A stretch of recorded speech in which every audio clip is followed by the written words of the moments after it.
T-minus 10, 9, 8, 7, 6, 5. All three engines up. Hello everybody and welcome. In this video I'm taking a look at Star Citizen and asking the question, what's it all about? First things first, for those of you who are of a completely tribalistic nature and have yet to learn to walk using solely your hind legs, but continue to make comparisons between Star Citizen and Elite Dangerous, please refer to my earlier video on Elite Dangerous, which explains why you're a complete fucking imbecile. With that out of the way, let's get on with what Star Citizen actually is. Star Citizen is the brainchild of the great Chris Roberts, originator of the Wing Commander series of games from the 1990s. In late 2012, the project began life as a crowdfunding campaign to raise $2.5 million to create a spiritual successor to Wing Commander. Star Citizen went on to become the most crowdfunded campaign in history, and by November 2014 it had raised over $65 million with stretch goals added. So what is Star Citizen all about? In order to answer that question fully, we need to split Star Citizen into its components. As of 2016, there are two components available for purchase: Star Citizen and Squadron 42. Squadron 42 is a first-person space shooter set in the same universe and timeline as Star Citizen. Star Citizen is a space combat and trading game using Newtonian physics and borrowing elements from the FPS and MMO genres. The game itself consists of a few modules, but as we are in Alpha 2.3, I shall only cover the modules that are currently working. The first module is Arena Commander, which has two elements that work correctly: free flight and the drone sim. Although quite small in size, you can see that they're beautifully designed and rendered. The details, lighting and shadows on the rocks and asteroids are second to none. The flight physics are smooth, realistic and sublime. The cockpit and hood are well designed and beautifully textured. My only major gripe was that IR tracking isn't working in this alpha, so I had to use a workaround involving a Python script, which here and there creates a little bit of stutter, despite the fact that I was getting 60 to 100 frames per second. The second fully working module within the Arena Commander is the Drone Sim. Within the Drone Sim, the combat is well thought out, fast-paced and fluid. A look at the aiming reticules on the hood will give you some idea how much thought and hard work went into the combat system. The reticules are designed to allow you to lead your fire into the target while in pursuit, with one reticule for energy weapons and the other reticule for ballistic weapons. I wish I could just leave it there and advise you to go pledge to this game, but there are some issues, and it would be extremely remiss of me to ignore them. Before covering the issues, let me nail my flag to the mast with a couple of disclosures. First of all, I'm a big fan of Chris Roberts' work. I really want this game to succeed and become all it aspires to be. When I heard about this game back in 2012, I was like a dog with four dicks. My second disclaimer is that I didn't actually pledge to this game. I received a key with an AMD graphics card I purchased early last year. That's in keeping with my general rule and advice to avoid early access and alpha games. My main issues with the game as it stands are financial, technical and community related. Before I begin, I must point out that I'm only using directly available evidence. I'm avoiding claims made by Derek Smart because his sheer antipathy towards Chris Roberts is more than apparent, and his noise-to-signal ratio is extremely high. I am also avoiding the article presented in the Escapist magazine because I have no evidence for either side of the story. The first aspect I'll discuss is the financial. One of the major aspects that attracts me to gaming as a whole is that it's a complete meritocracy. You invest the time, develop the skills, and as a result you reap the rewards. On first look, the package prices look reasonably in line with every other AAA game. However, as one scrolls down the page, it begins to look like an extremely greedy and ill-thought-out free-to-play model.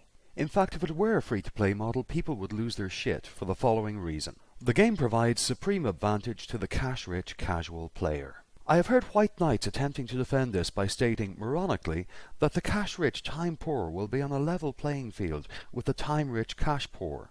Any game structure that allows players to transfer thousands of dollars in real-world cash into the game economy for anything other than cosmetic upgrades gives those players an immeasurable advantage over all other players. Chris Roberts has suggested that to avoid this, the whales and plebs could be initially housed in different instances. This again goes against another attraction of gaming for me, that the person I'm playing alongside could be a bum or a billionaire. Such interactions, like travel, broaden one's horizons.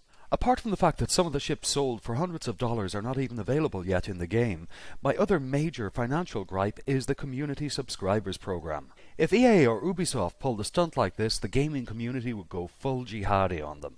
For just $24 a month, you can support the marketing campaign of a company that's made over $114 million to date. This sets off my greedometer on so many levels.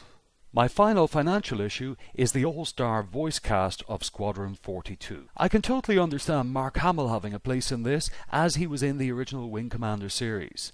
But we have Gary Oldman, Mark Strong, Liam Cunningham, John Rhys-Davies, Andy Serkis, all A-listers who don't come cheap. This is a cast which would look more at home in a Hollywood blockbuster. Then, looking totally out of place in this stellar cast like Catherine Jenner at a neo-Nazi rally, is Sandy Gardner. One is inclined to ask, is that Sandy Gardner the actress? She was in that movie whose name escapes me. Or she played what's-her-name in What's It Called? Or is it Sandy Gardner, the Vice President of Marketing at CIG? Or is it Sandy Gardner, who happens to be also the wife of Chris Roberts? Or perhaps all three are the same person? Either way, it looks very bad. My next set of major issues with this game are technical. Despite looking gorgeous, the City and Persistent Universe modules chug along at a vomit-inducing 8 to 12 frames per second. This is on a reasonably high-end, well-spec'd PC. I first tested both modules when 2.0 launched, and they both ran at 30 to 60 frames per second. So as the alpha has progressed, the quality has dropped. Some say this is a result of new features being added, but I've seen many games add many more features than this without a significant impact on gameplay. Others say this is a result of changes made on the servers. Again, this is no defense. I have seen tiny private servers operating more smoothly on a fraction of the resources that are available to RSI. Then there are those who use the alpha defense, stating that because the game is still an alpha, it is not open to the same level of criticism as other products. This is of course horseshit for the following reasons. When something is sold as a concept in the early fundraising stage, the act of supporting that concept financially can be described as making a pledge. When a sample of the potential player base is invited to test the product or part of the product, that can be described as an alpha. When you open up a website exchanging software keys and ships for money, congratulations, you are no longer in the business of accepting pledges, and you are in the business of selling a product. A product that is open to criticism in the same way any other product on the market is. My final problem with this game is related to the community.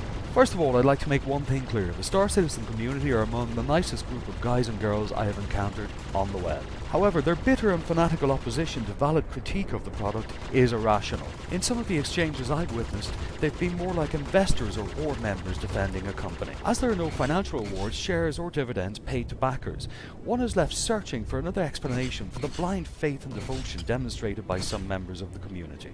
The blind faith, large sums of cash which have changed hands, and unreasonable defence against rational critique leads one to the conclusion that a cult has formed around the game. The word cult is only one letter away from being cunt, which coincidentally is the most used word to describe members of the former by rational human beings. With that, I would just like to take the opportunity to thank you all for watching, and please don't forget to comment or subscribe below. Thank you and goodbye.